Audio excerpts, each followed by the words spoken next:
ṣé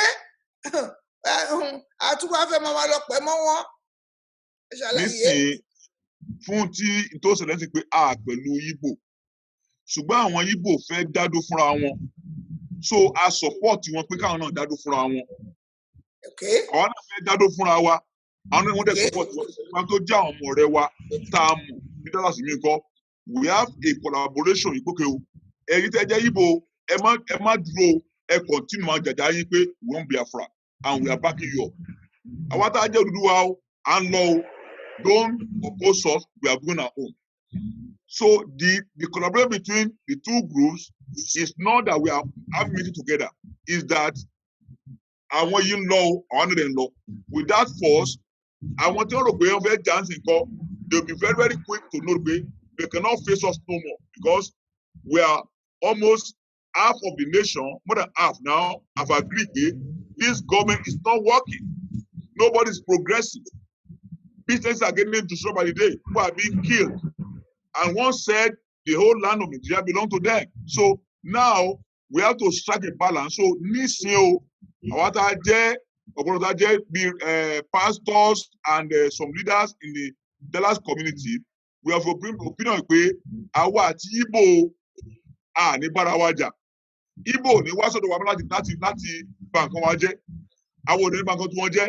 Ṣùgbọ́n nísìnyí we are at the point pé we are not Nigeria has collapsed. Nigeria is not working no, it's no longer. It does not benefit anybody. And we don't want to go into a kind of a place where people I come cool for no reason. So that is why don't launch it.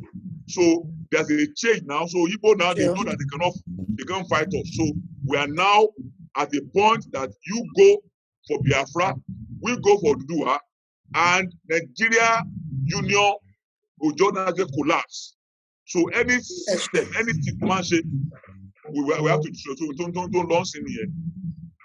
Alàgbà Fálàṣẹ tó ọ̀rọ̀ mo mọ̀ wípé ẹ̀yin lẹ lè kó Èkó lónìí ọ̀rọ̀ tá a wà ń di èyí tí wọ́n lọ ń pẹ̀ mọ́ Ìgbò yìí ṣé tó bá dọjọ́ wájú gẹ́gẹ́ bí ẹ ṣe wọn tó fi ìbéèrè ránṣẹ́ sí mi ṣé tó bá dọjọ́ wájú wọn ní làwọn tú wá sílẹ̀ torí wípé àti ìgbàgbé kan sọ pé ibi tó jẹ́ ilẹ̀ bàbá wa pé kò sẹ́ni tó ní ṣé kò ní dọjọ́ wájú bí wọ́n ṣe ń pẹ̀ mọ́ wọn yìí bí a ṣe gbọ́ nìyẹn pé ṣe náà ń pẹ̀ mọ́ wọn àwọn náà jọ ń lọ ṣe mítìnì ẹnìkan lọ ṣèpàdé pẹ̀lú Nnamdi Kanu nǹkan wọn yìí jẹ́ kí kò ní dọjọ́ wájú kó di wípé wọ́n á máa sọ pé àwọn ò lè kúrò lórí ilẹ̀ bàbá wa torí pé àwọn làwọn ràn wá lọ́wọ́ tí a fi jáde kúrò nù orílẹ̀-èdè Nàìjíríà amúnisìn yìí ó yá ẹ dá mi lóhùn Alàgbà Fálàṣẹ. mo mọ̀ wípé àwọn kan nù wa wọ́n lọ bá àwọn Ìgbò ṣe meeting wọ́n pè mí sí kan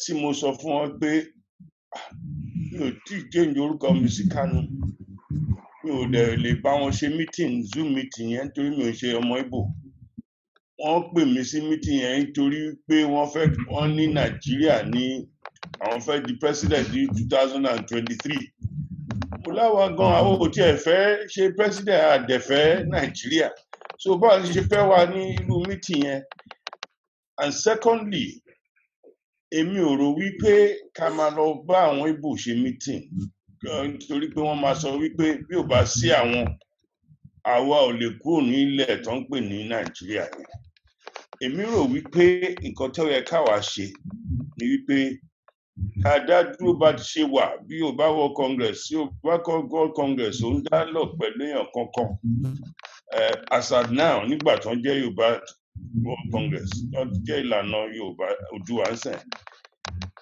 mi ò rò pé ó jẹ́ nǹkan tó dáa ká máa lọ bá wọn ṣe meeting torí pé wọ́n tẹ̀ tí wá fín lẹ́kọ̀ọ́ tó ń sọ wípé ìlú Èkó ìlú baba ńlá tiwa kọ́ baba ńlá tiwọn ló ní èmi sọ fún àwọn ọmọ Ìgbò máa ń fẹ́ lọ sí díẹ̀ nígbà tó kó Ìgbò wá sẹ́kọ̀ọ́ ó kó bíríkì náà ti wá ṣiṣẹ́ kọ́ lọ wá díẹ̀ oko bíríkì ní Yaba àti lébùté Mẹ́ta náà ti wá ṣiṣẹ́, wọ́n kó wọn wá ṣiṣẹ́ ni. Wọn ò dẹ̀ lè wá nísìnyí kan sọ wípé àwọn làwọn ní Èkó nítorí pé wọ́n kọ́lé sí Èkó. Èkó jẹ́ capital Nàìjíríà nígbà kan, wọ́n ṣe ní opportunity láti kọ́lé síbẹ̀. Nígbà kan mo máa ń bínú sí Ọbásanjọ́ wípé ó dá sí ọ̀fọ̀ sílẹ̀ láti máa ralẹ̀. Tá a bá dí ilẹ̀, tá a bá ṣe ilẹ̀ Yorùbá, revoke sí ọ̀fọ̀ wọn gbogbo wọn pátápátá ni. Torí àwa ò kọ́lé sílẹ̀ bàbá wọn, jẹ́ kí àwa ralẹ̀ ní either the north or the southeast of Nigeria. Èmi rò pé ó ṣòro pé ká put wọn at arm's length ló ti dá. Ẹ má jẹ́ ká dàpọ̀ mọ́ Ìgbò kankan. A dúpẹ́. Thank you. Ẹ ṣé mo dúpẹ́. Alàgbà Azeez, ó dàbẹ̀ ń pẹ́ yìí nìkan ni mo ṣáà ń gbáriwo yín níbi tẹ́ ẹ wà yẹn. I don't believe you understand pé tẹ́ bá ti mú pẹ́rẹ́ gbogbo ariwo ẹni mo máa gbọ́. Please mute yourself. Mo bẹ̀ yín ní kàkàṣálà ń gbọ́. Ẹ ṣé mo dúpẹ́. Ẹ jẹ́ kí n tẹ̀síwájú lọ́dọ̀ àwọn tí ọ̀rọ̀ yìí wà lọ́wọ́ ẹ̀. Alàgbà Akínọlá, wọ́n ní nítorí kí àyàn má jìyà ló ṣe ń yá má jìyà lọ́fà o. Torí pé awuyewuye ni pé ńjọ́ tẹ́ máa lọ UNPO yẹn, àwọn Ìgbò ló mú yín lọ bẹ́ẹ̀. Àwọn Ìgbò náà ó dàbẹ̀ ń pé ìfẹ̀gbẹ́ inú ẹgbẹ́ yín káwo bẹ̀ dáadáa o. So ṣáwọn náà mú yín lọ ní abẹ́yìn lẹ́mọ̀nà fúnra yín, àti pé níbi tí ẹ fẹ́ mú wa jáde, ẹ dákun o, bàbá rí bẹ ṣe ń pẹ̀ mọ́ wọn, ẹ jẹ́ kí ọ̀rọ̀ yín yẹra yín o, kẹ́ni memorandum of understanding o. Kó má dọjọ́ wájú kí controversy conflict kó tún di wàhálà fún wa, torí ẹ la fẹ́ dá dúró ní o. Alàgbà Akínọlá, ṣáwọn Ìgbò náà mú yín lọ sí UNPO? Mo dúpẹ́ lọ́wọ́ yín lè rí. Ṣé rí ọ̀rọ̀ UNPO? Àwa ni the 45th member 45. Okay. Àwa la nígbà tá à ń lọ tá a rí pé ó máa dáa ká rìn báyìí. Tá bá dẹ̀ rìn báyìí tá a gba bíbá yìí lọ, a máa tètè rí òmìnira wa gbà. Àwa ní tá bá pe àwọn Ìgbò náà sì kò ní bàjẹ́. So that ṣe mọ̀ pé the enemy of your enemy is your friend. Alliances are formed to win wars. After alliance, ẹ máa pínyà. Ṣùgbọ́n tẹ́ bá ti win ogun yẹn through that alliance, ó help ẹ̀yin méjèèjì. So àwa la apply sí UNPO, táwa pe Ikenna tó wà ní Germany, tó ń bá Wazirike ṣiṣẹ́, táwa sọ fún wọn àti Ikemba tó wà ní London, táwa pè wọ́n pé a ti apply sí UNPO nǹkan báyìí láti ẹ̀rí tó jẹ́ advantages. Ẹ̀yin náà ẹ apply wọn dúpẹ́ lọ́wọ́ wa gidigidi. Ìgbà tá a dẹ̀ gba UNPO ẹ rí pé àwọn ní nọ́mbà 46. Mo ní láti sọ fún yín pé ní UNPO sì oríṣi ẹ̀yà mẹ́ta Nàìjíríà ló wà ní UNPO tó fẹ́ lọ. Àwọn kan táwọn èèyàn ò tètè rántí ni àwọn Ògònì. Àwọn Ògònì náà wà ní UNPO, so àwa mẹ́ta ní Nàìjíríà la wà ń bẹ̀. Àwa Yorùbá la mú Ìgbò wọlé, ṣùgbọ́n àwọn Ògònì ti wà ń bẹ̀ láti 1993 or so. So ìyẹn ìdáhùn ìbéèrè yẹn. Then nípa pé ṣe àlìbá Ìgbò ṣe àbá àlìbá Ìgbò ṣe. Ṣé rí, the enemy of your enemy is your friend. Tẹ́ bá jẹ́ jagunjagun òótọ́, tẹ́ mọ bẹ́ẹ̀ ṣe fẹ́ gba àwọn èèyàn yín lẹ̀, ẹ máa wá àjègbodò máa ń wẹ́ni fúnra yín. Ọ̀rọ̀ yìí tábà lè dájà, tábà bìí pé a lè dájà ká máa dájà. Ṣùgbọ́n tábà tiẹ̀ lè dájà, ọ̀rọ̀ ọlọ́gbọ́n ni pé ká wá àwọn ẹlòmíì tó yẹ pé wọ́n fẹ́ ja ìjà yẹn náà, ìjàngbara yẹn náà fúnra wọn. Ìgbà yẹn ni ọ̀tá fi máa sá fún wa. Alàgbà ẹ dákun bí tẹ́rù fọ́dé yẹn. Irú ẹ̀fọ́ tẹ́rù fún wa jẹ́ nígbà election tó mú Buhari wálé tún rò fún wa jẹ́ yó. bẹ́ẹ̀ lẹ ro ẹ̀fọ́ yẹn fún àwọn Yorùbá jẹ o mi lẹ́yìn o àwọn tó ro ẹ̀fọ́ yẹn wọ́n rò wọ́n ní Buhari mọ̀ ọ́ jẹ tó bá ti mọ̀ ọ́ jẹ àwa náà á mọ̀ ọ́ jẹ òun ló mú gbogbo wàhálà Herdsman AK-47 nǹkan ṣóyè yìí ló mú wá ẹ tún lọ rìnrìn ní bèbè the same thing ẹ dákun ẹ ṣàlàyé fún wa ìṣàrí ìbéèrè mi ni pé gbogbo nǹkan wọ̀nyí tí ò bá ti sí tàn tí ò dẹ̀ ti sí fi ọ̀rọ̀ jó ká fi ọ̀rọ̀ wa ká fi àdàgbà ẹ̀ ká mọ bí tá a máa fi kọ́ sí pé ìdí tá a fi ṣeré o torí ńgbà tó bá tún dọjọ́ ọ̀hún kó má di bá a ṣe tún ní wàhálà pẹ̀lẹ́fọ́ tá a ní kí Buhari kọ́kọ́ jẹ tó jẹ́ pàwọn agbọn àríjẹ báyìí gbogbo ẹ̀fọ́ yẹn pátá òun ló dá jẹ ẹ̀fọ́ kí la ṣe fẹ́ ṣe sí tó ti ṣe pé ẹ̀fọ́ tẹ tún ròyìn àwọn kan náà tún máa jẹ àtúmọ̀wá òkè mo ń gbọ́ yín o ẹ ṣàlàyé fún wa. ok ma àwa kọ́ la fẹ́ Ìgbò ló fẹ́ wa o àwa kọ́ là ń wá Ìgbò lọ o Ìgbò ló ń wá wa lọ Ìgbò ti ń jàjà fún 50 years wọn ò rójú tú ẹ̀. a ṣèpàdé kan pẹ̀lú àwọn ọmọ Ìgbò ní Barbican ẹmọ Barbican building Barbican house a ṣèpàdé kan pẹ̀lú New Street a ṣèpàdé kan pẹ̀lú wọn bẹ́ẹ̀ èdè ọdún mẹ́rin sẹ́yìn tó ń sọ pé ẹ mọ̀ pé nígbà kan bí ọdún mẹ́rin mẹ́ta yẹn àwọn Ìgbò máa ń bú wa káàkiri orí social media ni wọ́n ń bú wa ní káwá oríṣiríṣi ẹ̀jẹ̀ ó yẹ kó jẹ́ láì lẹ́nu fún yín bó ṣe bẹ̀rẹ̀ sí sọ̀rọ̀ wa dáadáa ń sìn náà iṣẹ́ tá a ṣe ń gbà yẹn tó ti di bẹ́ẹ̀ ni mò ń sọ fún yín wọn a ṣèpàdé pẹ̀lú wọn wá ní Yorùbá ò fẹ́ Yorùbá ò fẹ́ lọ kúrò Nàìjíríà ní ẹ̀yin gángan lẹ́ẹ̀mọ tán ẹ̀yin tẹ́ jẹ́ Ìgbò yìí àbúrò Yorùbá lẹ jẹ́ gbogbo ọ̀rọ̀ yín gbogbo language yín the etymology of your language is Yorùbá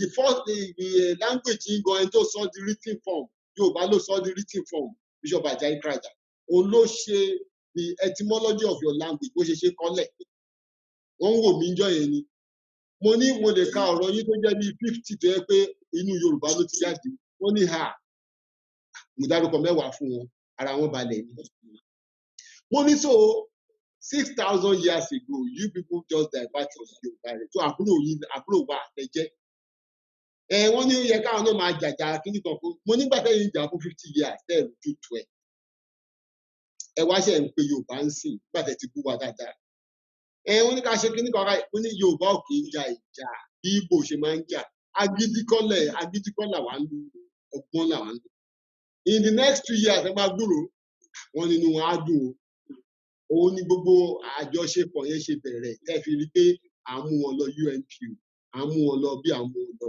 àwọn náà bẹ̀bẹ̀ tó ń bẹ̀ wá pé ẹ jọ pé báwo ni a ṣe máa pé kájọ ṣe kíní ìpapọ̀ now pé bóyá wọ́n lè dọ̀la wọ́n lè gba ilẹ̀ wa àbí nǹkan ẹjọ́ máa sọ yẹn nù.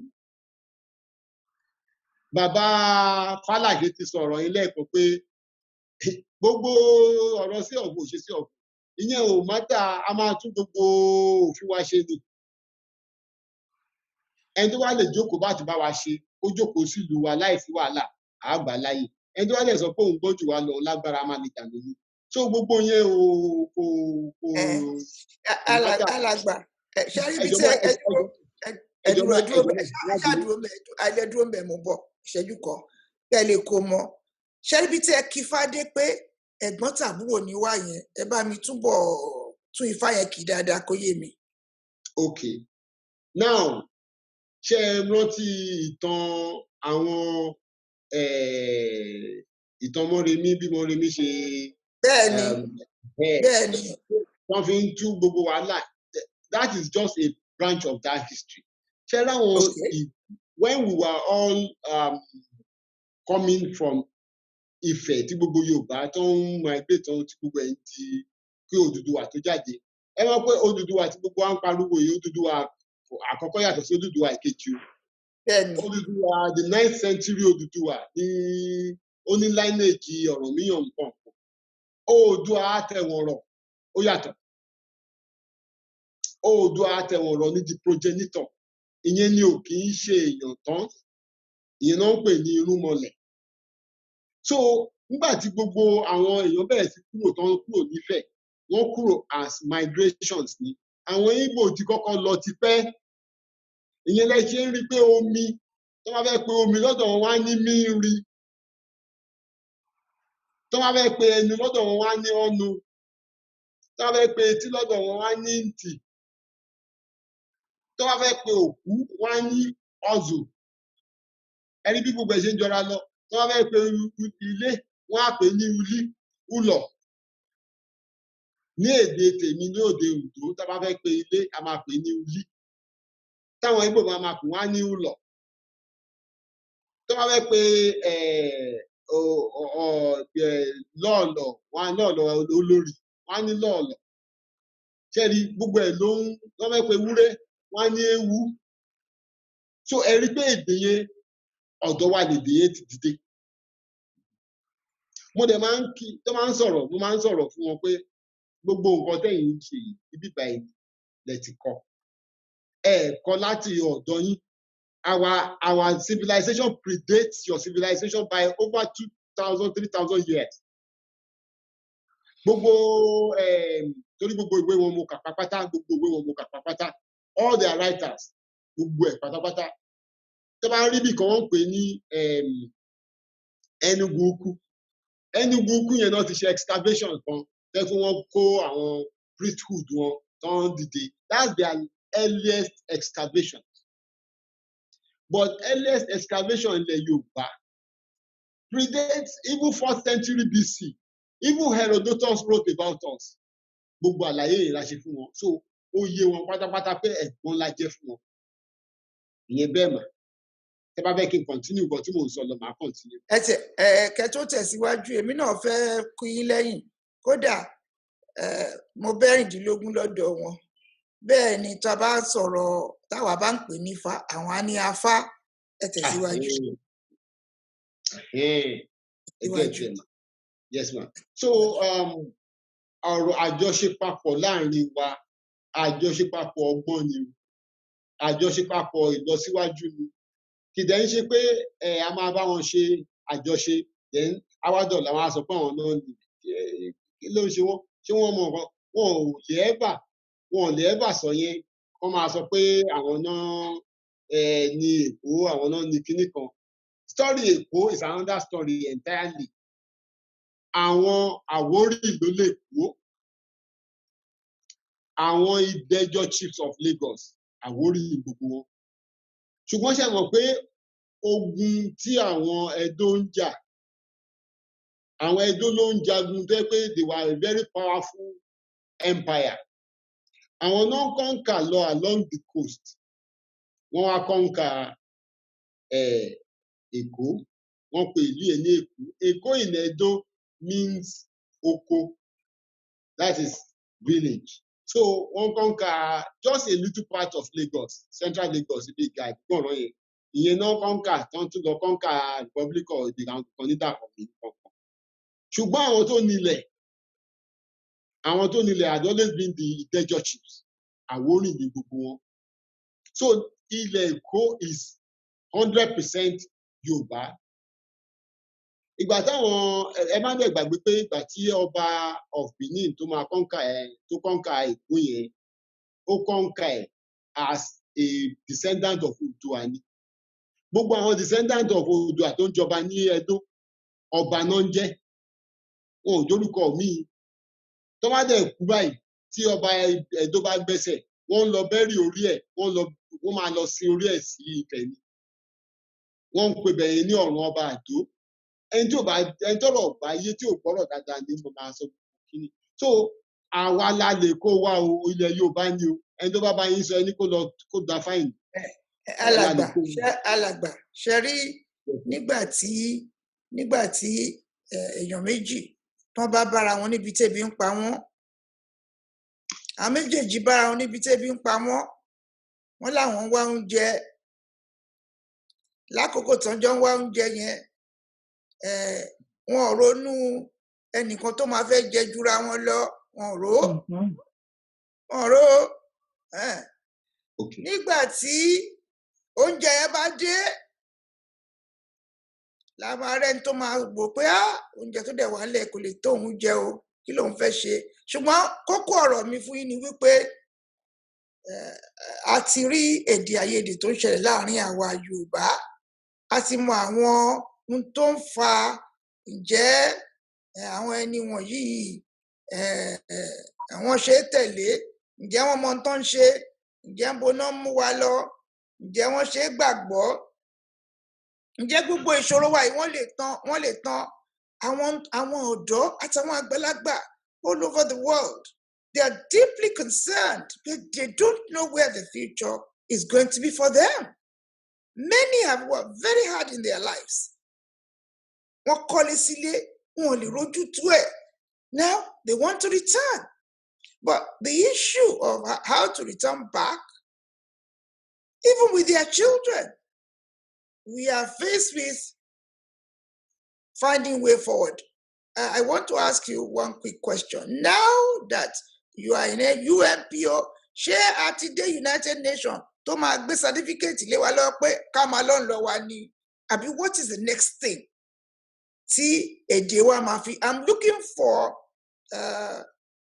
key area that can bring us together to move in the direction ọ̀rọ̀ pé báyìí ló ṣe yẹ ká rí báyìí ni kò ṣe yẹ ká rí. So kí ni next thing? Ẹ ti lọ sí UNPO ó ti tó oṣù mẹ́ta kan sí. Kí ló yẹ ká apart from ìjà tá a rí o gidigbo what's the next thing that should be happening? Ẹ ṣe Erelu ṣe rí nobody has any monopoly of ideas. Ó yé mi. Àwa tá a wà ń bí à ń rò lójoojúmọ́ pé báwo ni ká ṣe gbà báwo ni ká ṣe gbà. Àwọn ọ̀nà àbáyọ pọ̀. Ọ̀nà àbáyọ kan ní referendum. Àwọn èèyàn ń ṣe ọ̀rọ̀ referendum lọ rẹpẹtẹ. Ọ̀nà àbáyọ kejì ní United Nations and what you call lobbying agitations. Tá máa lọ bá United Nations. Tá máa yọ United Nations lẹ́nu títí tó fi máa sọ pé òkè ẹ jẹjẹ kan ara bíbá máa lọ irú nǹkan tó ṣẹlẹ̀ ní Ambazonia ní Cameroon. Ṣùgbọ́n ọ̀nà míì dẹ̀ tún wà tó yẹ pé à ń gbé yẹ̀wò náà ọ̀nà yẹn ní ilé ẹjọ́ àgbáyé tó ń pè ní The Hague. Ṣé mọ̀ pé àwọn yẹn náà Cameroon wá ó fa bàkásì yọ lára Nàìjíríà. Àwọn tó ń sọ pé Nigeria is indivisible, Nigeria unity non-negotiable. Ṣé rí pé wọ́n mọ nǹkan tó ń sọ? Ṣèbí àwọn kan tó yọ bàkásì lọ lára Cameroon lára Nàìjíríà. So báwọn yẹn ṣe yọ bàkásì lọ lára Nàìjíríà, Yorùbá náà lè yọ Yorùbá land kúrò Nàìjíríà. The logic is that simple. If the argument is properly prepared, Yorùbá á yọ ilẹ̀ Oòduà á yọ kúrò Nàìjíríà without problem. So àwọn yẹn náà ọ̀nà kan tún wà bẹ́ẹ̀. Àwọn àìmọye ọ̀nà ló wà jẹ́ pé à ń sọ negotiation dẹ̀ wà. Negotiation is different from restructuring. I want you to understand that. Negotiation ni pé a ti fa wàhálà yẹn débi stage kan jẹ́ pé àti àwọn méjèèjì jọ mọ̀ pé a gbọ́dọ̀ jókòó yìí. Kí lẹ fẹ́ okay kò báyìí la fẹ́. Ṣùgbọ́n Yorùbá ẹlẹ́fẹ́ máa lọ báwo ni àwọn Fúlàní àwọn ohun Haúsá ṣe máa rí ọ̀nà dé òkun láti lọ máa gba ẹrù wọn tí ò ní sí wàhálà. Okay ẹ sign ní agreement báyìí bí báyìí this is kíníkan bẹ́ẹ̀ ṣe máa dé bẹ́ẹ̀ ni ẹ̀dẹ̀ máa san iye owó báyìí. Negotiation yẹn ló kù òyìn náà ọ̀nà kan ni. So gbogbo yẹn ni ṣùgbọ́n we must not stop agitating. A gbọ́dọ̀ kúrò ń di àròyé. A gbọ́dọ̀ máa dáná yẹn ara ò gbọ́dọ̀ rọ̀ wọ́n. Ẹ̀rí pé ara ọ̀rọ̀ wọn ní gbogbo wọ́n ṣe ń ṣe àṣìṣe káàkiri ojoojúmọ́ yìí. Àwọn ìjọba wa ń sìn náà ṣe ń ṣàṣìṣe. So a gbọ́dọ̀ continue ṣùgbọ́n as I said at the beginning, nobody has the monopoly of wisdom. Gbogbo wa la ní ọgbọ́n tá a lè kún. Irú gbogbo àwọn ẹ̀gbọ́n àtàbúrò mi tó wà lórí ìkànnì bá ṣe ń sọ̀rọ̀ yìí. Idea mi wà tẹ́ pé wọ́n máa gbé fún wa. Àwa kàn jẹ́ abẹnusọ ni. A jẹ́ ẹni tó yẹ pé a lè amplify ọ̀rọ̀ yẹn. torí a ti wà lẹ́nu ìfúnjọ́ mẹ́ta kan ṣùgbọ́n the idea may not necessarily come from us so ẹni tó bá ní idea mi ó gbé jáde káwa náà lè tún ká tó fẹ̀yìn ká tó fi kú. Ẹ ṣé, if you've just joined us, you are still with me, Erelu Tuwase, Agbákòsí Nítàn nílẹ̀ Oòduà is the program. Inú mi dùn bí tẹ́ kí fádé yẹn. Ẹ jẹ́ kí n wá bẹ̀rẹ̀ sí béèrè lọ́wọ́ àwọn tó wà nínú. Mo rí pé ọmọọba kan wà nínú agodo wa ń bì, ọmọọba Adéyínká Adédoyin. Ǹjẹ́ ẹ rí ibi tí wọ́n sọ̀rọ̀ dé yẹn? Ǹjẹ́ rí àwọn nǹkan tí ẹ fẹ́ sọ lé gbogbo ohun tí wọ́n kà kalẹ̀ fún wa pé wọ́n ní àwọn èdè àìyedè tó wà báyìí náà lè ṣe sí báyìí náà lè ṣe sí àwọn ibì kan wà wọ́n ní èdè àìyedè yẹn kò tiẹ̀ lọ́wọ́lọ́wọ́ báyìí ó láti wà ńbẹ̀. Ó yá ẹ tẹ̀síwájú, kí ni ẹ rí sí gbogbo bí ọ̀rọ̀ yìí ṣe lọ? Ẹ ṣeun. Ẹ jẹ́ n kọ́kọ́ sọ̀rọ̀ àforíjì pé ó pẹ́ kí n tó dé. Mo ti ṣàlàyé fún màmá wa. Nǹkan tí mi fẹ́ sọ ni wípé ibi tí mo bá ọ̀rọ̀ yìí tí mo bá wọn lẹ́nu ẹ̀ ó ń fi ọkàn bá lọ. Àmọ́ a máa ń sọ wípé àti gbọmọ lọ́wọ́ èkùrọ́ kò ṣojú bọ̀rọ̀. Bí àwọn alàgbà tó sọ̀rọ̀ kan ṣe ń sọ wípé báyìí àwọn ti jọ ṣe àwọn tí mo bó ṣe ń lọ pẹ̀lú àwọn Ìgbò bákan. Ìdí inú wa la mọ̀ àmọ́nú ẹni mà. Èmi kọ́ làwọn Ìgbò ti ń jà wá nílẹ̀ Yorùbá láti gba bàbá Awólọ́wọ̀ tí ń jà wá. Tó a lè fi ọkàn wa tán wọn torí wọ́n gbọ́n ju nǹkan míì lọ. Gbogbo tó ń darapọ̀ mọ́ wa yìí máa sà. Wọ́n fẹ́ fi mọ òye àtọgbọ́n àti ibi tí a máa gbà ni. Kì í ṣe pé ìfẹ́ wọn ni, kì í ṣe pé wọ́n kúkú clever bẹ́ẹ̀ yẹn. A ń láti ṣe àkíyèsí ká fura sí wọn gidigidi gan ni. Wọ́n tún sọ̀rọ̀ nípa àwọn tá a yàn sí Àbújá pé wọ́n máa padà wálé. Ẹnu wọn máa ti fẹ̀ tí wọ́n ti jẹ dòdò, wọn ò lè ṣòdodo mọ́ o. Wọ́n ti rí owó, wọn ò lè ṣòdodo mọ́. Ẹ má jẹ́ ká gbára lé wọn. Lóòótọ́ àwa la yàn wọ́n síbẹ̀. Mo fi dá lójú pé tó bá di pé ká dìbò pé kọ́ máa bọ̀ nílé lórí ara máa jẹ márùn-ún wọn lọ tó máa jẹ́ ọmọ Yorùbá rere torí owó ti tọ́jú mọ́ wọn.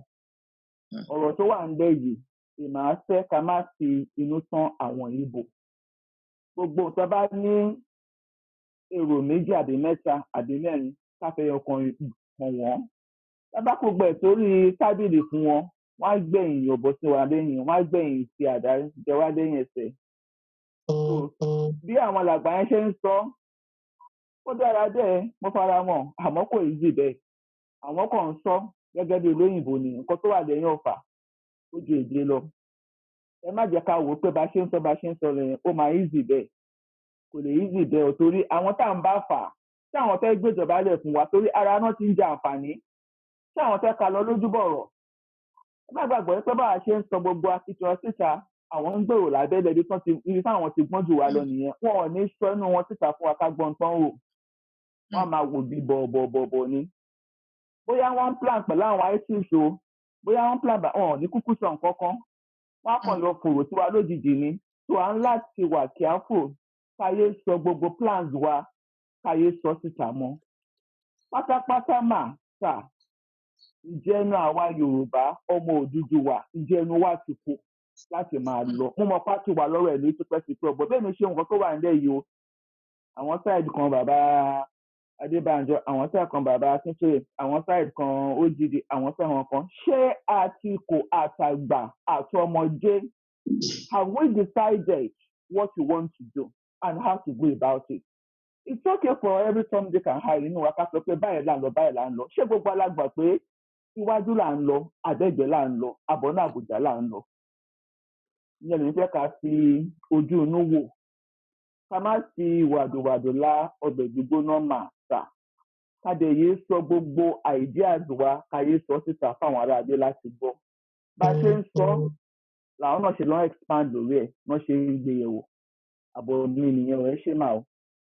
Àbọ̀wò àbọ̀ ọmọ wa tó a ti gbọ́ wọ́n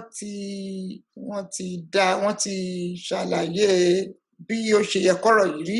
Mo rò pé wọ́n dẹ̀ ti gbà wá ní àmọ̀ràn èròǹgbà wa bó ṣe yẹ kó rí wọ́n ti sọ fún. Ẹ jẹ́ kí n tún wo àwọn méjì mẹ́ta kan alàgbà wa pásítọ̀ Adébáyọ̀, torí pé ẹ̀yin gan ni gbòǹgbò tẹ ṣàlàyé ọ̀rọ̀, mo máa tó wá bá yín pé kí bá mi fi ọ̀rọ̀ ìparí ní ibi tí ẹ̀yin dúró sí kí n tó mú àdàgbà ètò yìí kí n tó fi kọ́. Ẹ ṣeun, ẹ kú ìjókòó. Ẹ jẹ́ kí n lọ sọ́dọ̀ àwọn bàbá wa Ọ̀túnba Fálàṣẹ. Ní pàtàkì jùlọ, ṣe mọ̀ wípé alàgbà Akínọlá wọn ní ọmọdé gbọ́n àgbà gbọ́n. Conflict tó wà láàrin UK àti ọ̀rọ̀ bó ṣe rí tẹ́lẹ̀ bó ṣe rí ń sìn, kí ni àmọ̀ràn tí ẹ fẹ́ gba àwọn alàgbà wa George Akínọlá? Ẹ dákun, ẹ bá mi dá sí ọ̀rọ̀ náà. Àmọ̀ràn tí fẹ́ gba bàbá wa Akínọlá sọ ni wípé conflict tó wà ní UK, a máa bá àwọn ọmọ wa yìí sọ̀rọ̀ ni. Ẹnu àwa Yorùbá láti jẹ́ ọ̀kan. Tọ́ ọ̀ bá dẹ̀ gbà nǹkan tí àwọn àgbà bá sọ fún wọn, wọ́n lẹ́tọ̀ọ́ láti ṣe nǹkan tó bá wù wọ́n. Ṣùgbọ́n àwa láti àgbà kì í wà ní ìlú kí ìlú bàjẹ́. Àwa láti sòótọ́ inú wa fún wọn wípé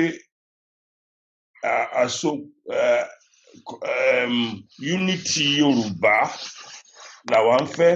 A fẹ́ kí ìrẹ́pọ̀ wà láàrin gbogbo wa. Ẹ rí nǹkan tó ń ṣe àwọn ọmọ yẹn ó pọ̀ gan-an. Nǹkan tó ń ṣe wọ́n dá sí wípé wọ́n ti ń ní conflict yìí kí bàbá tó change orúkọ. Èmi mọ̀ yẹn, èmi torí àgbà náà ti sòótọ́ ni. Wọ́n ti ní ìkùnsínú fún ọ̀rọ̀ kan àbí méjì. A dẹ̀ ń sọ fún wọn wípé bẹ́ẹ̀ kọ́ ni a ṣe láti ṣe ọ̀rọ̀ yìí. Wọ́n ní láti gbọ́ nǹkan tí àwọn àgbà bá sọ fún wọn. Wọ́n gbà ní some of the issues that raised. Ṣùgbọ́n àwọn kan wà láàrin wọn. Kì í gbọ́ kì í gbà ni. Very, very stubborn children. Well, they are not children as such, but they are stubborn youth. But what we are saying ni pé wọ́n jẹ́ kí bàbá explain reasons tán fi change orúkọ. Wọ́n dẹ̀ láwọn lọ gbọ́ àwọn wà nínú meeting kan tí bàbá ti explain tó ń ṣe gbá. Ṣé rí nǹkan tó máa fa tèmi máa sọ fún alàgbà Akínọlá ni pé kán ní sùúrù fún àwọn ọmọdé. Àwọn ọmọ yìí náà dẹ̀ láti respect àwọn àgbà. Nǹkan tí Èkó bá àwọn kan náà dá Yorùbá World Congress sílẹ̀ bí ṣe sọ fún wọn. Ẹ̀yin lẹ lọ bá wọn. Bí Erelú dẹ̀ ti ṣe sọ, wọn gba lẹ́tà kankan. Níjọ́ tí èmi wà ńbẹ̀ níjọ́ tó inaugurate wọn, Erelú mo rò pé ẹ wà ńbẹ̀. Bẹ́ẹ̀ni, mo wà ńbẹ̀. So if èèyàn bá dá ẹgbẹ́ sílẹ̀ bíi ti Yorùbá Council of Elders sí Nàìjíríà, nǹkan tí headquarters bá sọ là ń láti tẹ̀lé. Èèyàn kan dágbó ṣe. Ẹ lè fà á kíkọ́rí pé nítorí pé ẹ agree pẹ̀lú leadership ẹ ń láti jà, but gbogbo ẹ̀ a ń láti fi sùúrù sọ ọ̀rọ̀ náà ni. A ń láti bá àwọn ọmọ ọ̀dọ́ wa sọ̀rọ̀ pé bá ṣe máa jẹ́ kí nǹkan kétò rẹ̀ wà. But alàgbà Akínọlá ti fi yé wa ń sìn wípé tán bá náwọn tí ẹ fẹ́ ṣe ìlànà Oòduà, tán bá fẹ́ dá dúró, wọ́n lè dá dúró. Ṣùgbọ́n èmi fẹ́ kí ìrẹ́pọ̀, kí nǹkan tí gbogbo àdẹ̀ bá ń sọ kó jẹ́ ìkan ní gbogbo Yorùbá ń sọ. Ká má ní different fragments. Ìyẹn ló ń ṣe wá tá kì í ṣe lè ní ẹnu ní present day Nigeria. Torí a ti ní too many factions. Ní ìlú ní UK tá wà yìí, ìlú míì ní ẹgbẹ́ bíi méjì àbí mẹ́ta. Mi ò mọ reason tá ṣe ńlá tó ń ṣe láti jẹ́ bẹ́ẹ̀. Ìgbà kan a fẹ́ ní umbrella Yorùbá, gbogbo ẹgbẹ́ ọmọ Yorùbá bọ́n ṣe ní Vienna. Àwọn kan ní àwọn ò fẹ́, àwa Yorùbá ẹnu wa láti kò. Àmọ̀ràn mi ni pé bí Erelú ti ṣe ń ṣe kínní Ọlọ́run á túbọ̀ fún yín ní okun àti agbára àṣẹ torí bẹ́ẹ̀ ṣe ń kó àmín Yorùbá àṣẹ jọ Yorùbá papọ̀ ní ìlú òyìnbó Ọlọ́run á ràn yín lọ́wọ́ torí owó tẹ̀ ń ná àṣẹ mo mọ̀ àwọn ẹlòmíì ò kí wọ́n máa ń rò wípé you are not doing this to gain anything but to promote the Yorùbá culture.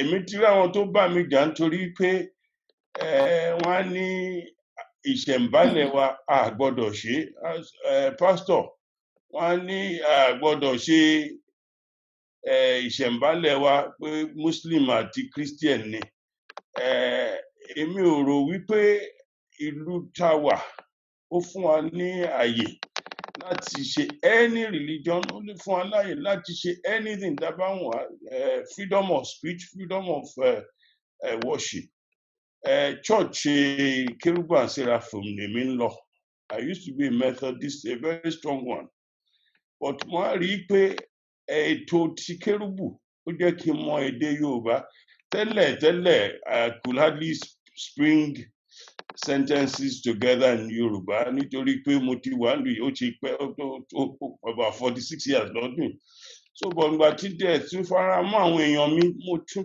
kọ́ ẹ̀kọ́ hardly lẹ máa rí mi tí máa bá yín wọ shirt torí ọmọ Yorùbá ni mí òyìnbó ò ní bá yín wọ agbádá tí why should I ẹ bá ra àwọn Indians àwọn Chinese gbogbo àwọn yẹn nílùú yìí àwọn ọmọ wọn èdè wọn náà ń sọ àwọn àṣà àfi ká máa pera wa ní ká máa ṣe nǹkan tí àwọn àjèjì ń ṣe ní ló máa ń wù àwa tán bá ní kí àwọn ọmọ wa kán jẹ oúnjẹ wa kán mu ògì some of them wọn ti mọ tán pè bẹ́ẹ̀ ìjọ kan ti ń dé ilé kan ọ̀rẹ́ mi náà ó fẹ́ jẹun mo á sọ pé mọ́ínmọ́ín dá pẹ̀lú ẹ̀kọ́ àwọn ọmọ ẹni wá ń bi mí pé àwọn ọmọ ẹ ti dàgbà díẹ̀ wọ́n ní kí wọ́n pè lẹ́kọ̀ọ́ wọ́n ní ó máa ṣe o pọ̀ tán bá wọ́n á mọ cornflakes wọ́n á mọ gbogbo oúnjẹ òyìnbó oúnjẹ tiwa àṣà tiwa a fẹ́ pa pátápátá kan tí èmi ń fẹ́ ni pé kí ìrẹ́pọ̀ wà nínú èdè nínú ìwà àti ìṣe nílẹ̀ Yorùbá ẹ ṣé púpọ̀.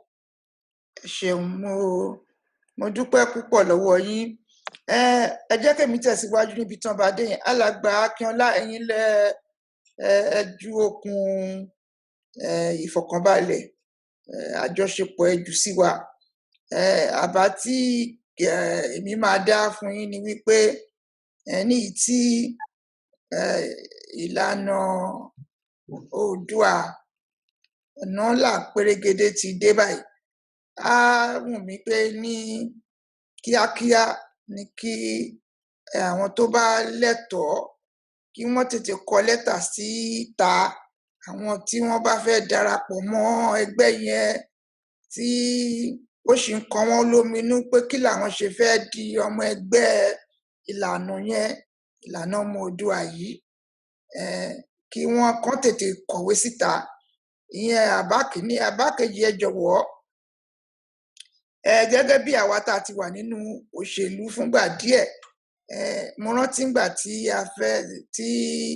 àwọn European tán ní káwa Gẹ̀ẹ́sì ká mú pound wa tí queen wa ọba wa wà lórí ẹ̀ ká mú ká scrap ẹ̀ ká gba tiwọn ìjà rẹpẹtẹ nínú pátì ńgbọ́dẹ̀ ṣe tán wọ́n yan reconciliation officer láàrin wa wọ́n yan reconciliation officer tí ó bẹ̀rẹ̀ sí lọ bá àwọn tó ń bínú sọ̀rọ̀ lọ́tún lósì bá wọn sọ̀rọ̀ báwo ni kankan ní kí ló ń bí wọn nú báwo ló ṣe jẹ́ wọ́n yan ẹni yẹn nígbà tó di pé a tún fẹ́ jáde ní Europe náà tí a tún bẹ̀rẹ̀ sí gbára wa lẹ́sẹ̀ẹ́ ṣẹ́mọ̀ nínú pátì àwa ọ̀kan ọmọ gídígbò jàbí tàwọn alàgbà Akínọlá ni so adẹ ti kọ nìyẹn mo ti kọ lẹ́ẹ̀kan máa káwọn tó kù mi ṣùgbọ́n bẹ́ẹ̀ náà lọ yan ẹni tí ó máa bẹ̀rẹ̀ sí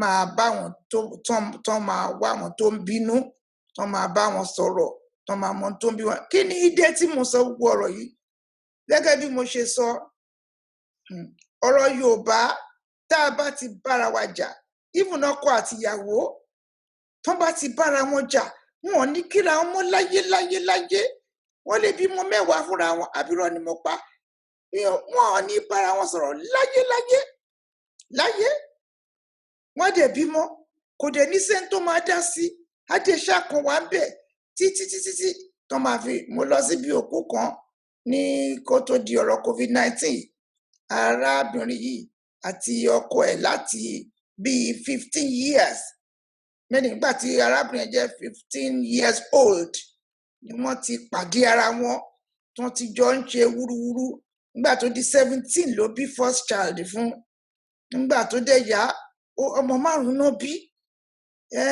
ọkọ mi lọ́wọ́ ẹnìkan lójú àwọn ẹbí bó ṣe di jìbìdìrì tí wọ́n dẹ̀ rójú tú ẹ̀ nígbà tó wá di pé arákùnrin yẹn had a stroke wọ́n pe obìnrin títí pé kó lọ dá sí ọkọ ẹ̀ yẹn ó takú ó lóun ò ní dá sí ó takú títí mo rò pé ó ń wò pé kò sí nǹkan tó lè ṣẹlẹ̀. Unfortunately, the man died suddenly.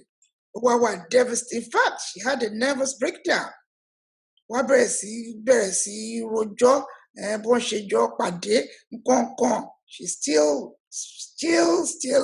suffering from mental ill health as a result of the shock. Pé òun ò bá tí ọlọ́run máa jẹ àkábàámọ̀. Bẹ́ẹ̀ ọ̀rọ̀ èdè àìyedè yìí kí a di ìka mọ́ nǹkan lọ títí. Mo mọ̀ pé mi nídìí láti pẹ́ nìkankan nínú agodo yìí. Gbogbo wa lọ̀rọ̀ yẹn ti yé. Ká má gbàgbé ọ̀rọ̀ àná. So abákejì mi ni pé bẹ́ẹ̀ ṣe sọ pé ọ̀nà là pérégedé yìí ni aṣíwájú nínú àti ní ìfọ̀kànbalẹ̀. Ó di dandan kẹ́ ẹ bẹ̀rẹ̀ sí show example. Ó yẹ kẹ́ lọ yan reconciliation officer immediately. Bí inú àárín ló máa wà ní bí ìta ni ẹ jọ̀wọ́ tó bá ṣe àwa oníṣẹ̀ṣe àlọ́dáfà káwẹ́ tó tọ̀ sí ni ṣùgbọ́n ẹ̀yin náà ẹ lè lọ sórí òkè kẹ́ lọ béèrè lọ́wọ́ Ọlọ́run ẹ jọ̀wọ́ nítorí pé ó wà nínú Odùfá ó ní Olódùmarè ló dá ẹ̀ṣẹ̀ ó lóun náà ló dá dáríjì ó láwọn méjèèjì ó ní wọn kì í ṣọ̀tá ó ní inú ibi a máa ríre ó ní inú ire ó ní a máa rí ibi ó ní ọ̀pá bìdà sọ́dire lòun Olódùmarè nínú ibi àríre nínú ire àríbi. Is that not true? Out of goodness ọkọ àti ìyàwó ń jọ tán bá márì mo rántijọ́ tí ọmọ Ọ̀túnba Fálàṣẹ mo fi lè pọtí wọ́n fọ̀nà búrókà adẹ̀ ti rẹ́rìn ẹ̀ sìn ìyàwó wa yẹn náà àmọ̀pọ̀ ọmọ gidi ni ṣọ́rọ̀ mi ti yé yín. Now gbogbo nǹkan tá a bá ń ṣe ire la fẹ́ kó máa jáde ń bẹ̀. Ọ̀túnba Fálàṣẹ bẹ́ẹ̀ ṣe rí wọn yẹn àwọn náà jẹ́ ìyá náà jẹ́ bàbá fún àwọn ọmọ láti ìgbà pípẹ́ tí ìyá àwọn ọmọ yẹn tó ti dolóògbé àwọn náà ń ṣe ìyá fún wọn náà ń ṣe bàbá fún àwọn ọmọ yẹn. So bó bá di pé nǹkan kan ti dé wọ́n ti wà ń bẹ̀ wọ́n ti ṣe kí ni mo ṣe ń sọ bẹ́ẹ̀ ni pé nínú gbogbo àwọn ẹgbẹ́ à ń láti rí àwọn tá a lè pè ní májò bàjẹ́. Mo máa ń wo Ọ̀túnba with amazement ni pé ẹni yìí tó jẹ́ pé ló ń dá àwọn ọmọ yìí tọ́jú kó wá sóbìnrin kan nu wọn kó sóbìnrin kan ló ń dá wọn tọ́jú. Mo dẹ̀ mọ̀ pé alàgbà Akínọlá ẹ̀yin náà ń kọ́ ń bolẹ̀ dúró sínú ọ̀rọ̀ káwa má jẹ́ kó bàjẹ́. So my suggestions are as follows. Please find a way to get àwọn tó lè jẹ́ blessed are the peacemaker. Ní kíákíá ní kẹ́ ṣe o ká dẹ̀ wá rí wípé àbọ̀sójú ọ̀nà tẹ́yìn bá ti lè rí ṣe. Àwọn ẹgbẹ́ míì wà bẹ́ẹ̀ náà bẹ́ẹ̀. Ẹ̀yin ní the latest tí ó jẹ́ gídígbò ẹ má jẹ́ kí gídígbò ẹ̀yà yín kó kọjá. So ẹ jẹ́ kí n dá dúró ní ibẹ̀ yẹn kí n dúpẹ́ lọ́wọ́ yín pé èmi ti fún yín ní èròǹgbà mi. Ẹ jẹ́ kí n lọ sọ́dọ̀ alàgbà pásítọ̀ Adébáyọ̀ tí ó jẹ́ wípé mo fẹ́ dúpẹ́ lọ́wọ́ wọn gidigidi fún oore ọ̀fẹ́ tí mo ní kí wọ́n wá là wá lóye nípa ẹ̀kọ́ tá a lè kọ́ ní ìlú Dallas. Over to you, alàgbà pásítọ̀ Adébáyọ̀. inú mi dùn gan àti pé gbogbo àwọn tí a jọ wà ní orí ètò lónìí Olúwa ló fi di eléyìí múlẹ̀. Olúwa ní pé tí òun bá bẹ̀rẹ̀ iṣẹ́ rẹ̀ òun máa parí ẹ̀ ni. Mo fẹ́ sọ fún wa ni pé ọmọ ìyá kan bàbá kan náà gbogbo wa. Jẹ́ bí alàgbà Akínọlá sọ láti bẹ̀rẹ̀. Tá bá ti kó àwọn èèyàn tẹ́gbọ́n mọ̀wé tó ń nímọ̀ jùlẹ̀ kójọ, there will be controversies and conflicts. It's normal. Like I normally say, there's no marriage, no conflict unless you marry a doll or you marry Omolangidi, Cholisoro. Or if it's a human being that has a brain, there'll be conflict. So now we come together as a people. But my only advice to our local meeting, because I entered this with a lot of passion. I just have a passion. I don't have any apology. I know pé tí a máa sọ pé àwọn kan ló máa ṣe, àwọn kan náà wọ́n náà ń wà pààlà la máa ṣe. So any power you can play that can free the Yorubas out of this conflict is very important. Because from my own background, as a former Afa to the past Onsin, as a Yoruba man, to so many organizations, mo pé tá a bá dákẹ́ tá a bá jà ń sìn. Ìjà tí ẹ bá jà lẹ́nìí, tí ẹ bá parí lẹ́nìí, ìyẹn máa jà lọ́la náà ni. So the experience June 12th, ìgbà tá à ń jàjà yẹn lọ tán, ìjà yẹn àparí ìjà yẹn. Nàdẹ́kọ̀ọ́ dìde, wọ́n dìde, we make Nigeria ungovernable until they move. Kò yẹn sódò ẹ̀kan àti rárá o, sódò ẹ̀kan kọ́ la fẹ́ o. We continue, and they now brought Obasanjo to us, and at that time we get quiet. And nobody fight again. Now we're in that trouble right now. Ìta ń bá lọ yìí, a gbọ́dọ̀ dúró. A gbọ́dọ̀ jà ká fi oríṣiríṣi kan. Now we thank God, police in Yoruba now, we are organized. A ti ní Ààrẹ Ọ̀nà Kakanfò. Sọ pé bàbá yẹn ọlọ́gbọ́n ni wọ́n. Wọ́n mọ̀ pé a lè gbà láì jẹ́ kó a jagun pẹ̀lú peacefully. A dẹ̀ ní Bàbá Akíntóyè tó ń dìde. Wípé okay o, these are focus. So now we are in a better position to fight intellectually, to fight with our wealth and experience, and get what we want without even gunshot. So mo fẹ́ gbà ní pé gbogbo ata ń jà yìí o, kámọ́ èèyàn. Mọ̀mọ́ wa Erelu ẹ ṣé gan, Ọlọ́run ló pè yín for this time like this. Torí pé bẹ́ẹ̀ ṣe ń ṣe ìjà ìmílẹ̀ ń jà. Ọlọ́run ẹ̀ fi ní ojú láti rí nǹkan tẹ́lẹ̀ mi ò rí. So àdúgbò lọ yín gangan, ẹ má jẹ́ kó rẹ̀ yín, ẹ máa ṣe bẹ́ẹ̀ ṣe ń ṣe lọ yín. Mo dẹ̀ mọ̀ pé láìpẹ́ pé nǹkan tẹ́ ń ṣe yìí, ilẹ̀ máa dẹ̀, inú wa máa dùn. So bí àná ṣe rí nìyẹn. Torí pé tí a bá lọ, àwọn Fúlàní wọn náà dùn, wọ́n á lè ṣe tiwọn lọ́tọ̀ tiwọn, wọ́n lè grow. Àwọn Yíbò wọ́n á lè wá lọ́dọ̀ wọn, wọ́n á lè grow.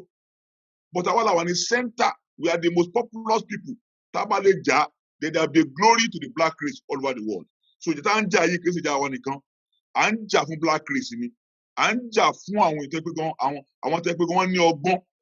Because we have replaced merit pẹ̀lú pé ká máa bribe láti gan. We cannot go far with this one. So ẹ ṣé gan mọ̀mọ́ wa àti gbogbo àwọn bàbá tó ń wà ní orí ètò yìí. Olúwa máa dó tì yín o, kò ní sú yín, kò ní rẹ̀ yín. Àwọn tá a dẹ̀ jẹ́ pásítọ̀ náà ń kọ́, a mọ̀ pé àjẹ́ pásítọ̀ àbí ká jẹ́ imam kò pa ìṣe wa, kò dánù. Àwọn Jew, they still have their culture. It doesn't disturb them to be born again Christians and do the right thing. So it doesn't destroy. Once our tradition and culture and language are destroyed, then we are nobody. We can be a good Christian. We can serve God when we understand where we are coming from. So that's my own position. Olúwa máa dúró tì wá o, kò ní sú wa, kò ní rẹ̀ wá. Bó ṣe rí nìyẹn o. Ẹ ṣé, mo dúpẹ́. Over to you, Alàgbà Akínọlá, for your final remarks before I thank you all and bring the program to a close. So, yeah. Mo dúpẹ́ lọ́wọ́ yín gidigidi Erelu fún àsìkò yìí tẹ́ fún wa láti fi sọ̀rọ̀ jọ nítorí ọ̀rọ̀ lórí awuyewuye àròyé ọ̀tẹ̀ tó ń lọ káàkiri. Ẹ sọ pé ká dá reconciliation committee lẹ̀, ìyẹn tẹ̀ ti wà nílẹ̀ already. torí bá a ṣe sọ àwa ò fẹ́ bá ara ká máa bọ́ ọmọ Yorùbá jà, kò sí ìjà kankan, peace làwa fún, ká dẹ̀ focus on the goal. So reconciliation committee wà nílẹ̀. Ìkejì a dẹ̀ ti ṣe reconciliation rẹpẹtẹ. Ẹ rí i pé reconciliation tó ti ṣẹlẹ̀ tẹ́tẹ̀lẹ̀ ìyẹn kọ́ ló gbérí sí yìí. Ìmíì ló kàn tún yọ gbérí, àwọn yẹn dẹ̀ sọ pé wọn ò bá pé wọn ò àwọn kan náà rán Victor níṣẹ́ o. So ti Victor náà dẹ̀ ti apologize. Ti Victor ti apologize. So gbogbo yẹn ń lọ. Then nípa pé ká bẹ̀rẹ̀ sí wá ọ̀nà bá ṣe máa tètè máa rí progress lórí this independence struggle and this gbogbo struggle tá à ń ṣe. Òun náà ni mo ti ka díẹ̀ lẹ́ẹ̀kan yẹn, ṣùgbọ́n gbogbo nǹkan tó wà nílẹ̀kọ́ la máa kó síta kí gbogbo ayé máa gbọ́. Ó jẹ́ bẹ́ẹ̀. So we are focused on the goal and we thank you for this opportunity. Ọ̀rọ̀ tèmi ò ní ju bẹ́ẹ̀ lọ fún èyí sí. Mo dúpẹ́ lọ́wọ́ yín gan. Àwọn bàbá Fáláṣẹ, Pastor Adébáyọ̀, mo dúpẹ́ lọ́wọ́ yín. Mo dẹ̀ dúpẹ́ lọ́wọ́ gbogbo àwọn èèyàn wa tó wá láti Mauritania àti káàkiri. Princess Adédoyin and so on and so forth. Mo dúpẹ́ lọ́wọ́ gbogbo yín. Ẹ ṣeun. Well, it's at the end of another episode. I want to give glory to Olódùmarè. I want to thank those of you who on many occasions will send me texts encouraging, supporting, motivating, and getting me to speed. And I'm also very grateful to people like Pastor Adebayo, all the way in Dallas, who has spent a lot of time looking at what's going on in Dallas and has come today to share Dallas experiences with us. Thank you so much for coming. Adele Bare, Arinokoreo, gbogbo n tẹ́ ń ṣe nílùú Dallas, aláṣeyọrí, aláṣegbáyé lẹ máa jẹ́ o. Alàgbà Akínọlá, well, I wish you continued success. You've been on this race for quite some time. May you continue to be energized. May you continue to find the time, space, especially may your level of tolerance increase so that the work ahead would be controversy-free, conflict-free, and will be harmonious so that at the end of it all, we wouldn't have brickbats with our relationship. Otumba Falashe, so much you have done for and in the best interest of the elders and young people. You continue to make yourself available, your patience, which you share widely, worthy of emulation. Thank you for always being there when I call upon you. Princess,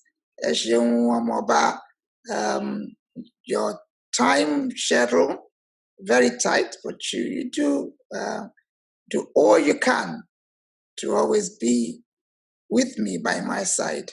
And that's what Omobas are supposed to do anyway. All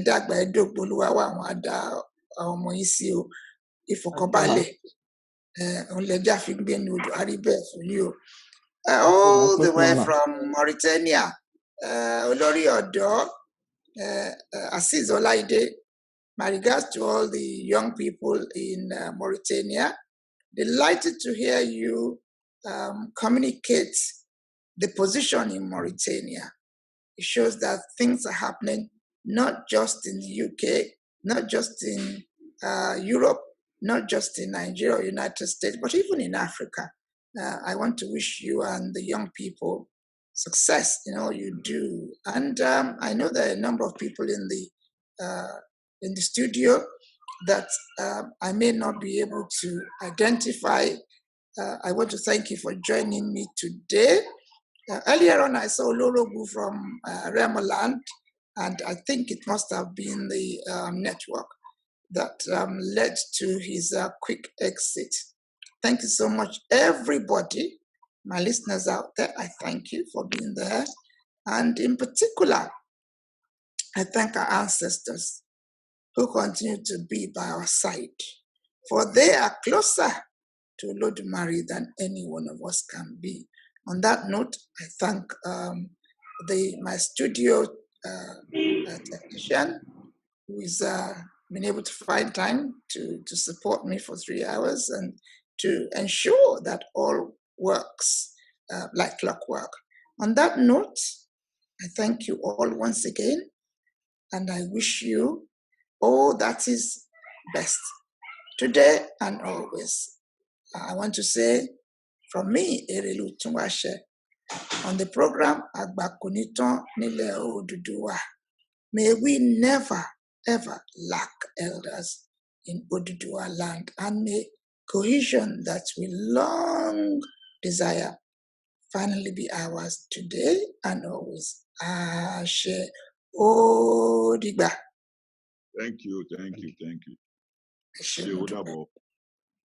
Ó dàbọ̀. ṣé máa ẹ pẹ́ fún wa máa ó Thank dàbọ̀ you. máa. Ashe Thank you. Ṣé ó Ashe dàbọ̀? Ashe Ó Lọ́wọ́ dàbọ̀. wà pẹ̀lú yàn. We love you. Thank you. Thank you. Ashe Modupe. Ẹ ṣé mo dúpẹ́ o. Bye-bye.